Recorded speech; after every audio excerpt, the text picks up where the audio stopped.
எடுத்து சொல்லி நாடாளுமன்றத்தில் நம்முடைய உறுப்பினர்கள் எல்லாம் குரல் எழுப்பி பிரதமராக இருந்த VP சிங் அவர்கள் அதை ஏற்றுக்கொண்டு தமிழ்நாட்டில் மட்டுமல்ல இந்தியா முழுமைக்கும் அரசு விடுமுறையாக ஊதியத்தோடு கூடிய விடுமுறையாக அறிவித்து அதுவும் இன்றைக்கு கொண்டாடப்பட்டுக் கொண்டிருக்கிறது. இன்னும் ஒரு 2-3 நாட்களில் நம்முடைய தேர்தல் முடிவை எதிர்பார்த்து காத்துக் கொண்டிருக்கக்கூடிய உங்களுக்கு ஒரு நல்ல செய்தி வரும் என்ற நம்பிக்கை எல்லாருக்கும் இருக்கிறது.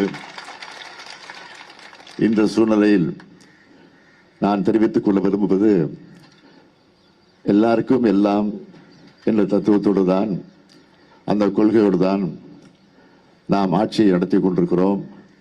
ஆக அது தொடரும் தொடரும் தொடரும் என்ற உறுதியை எடுத்து சொல்லி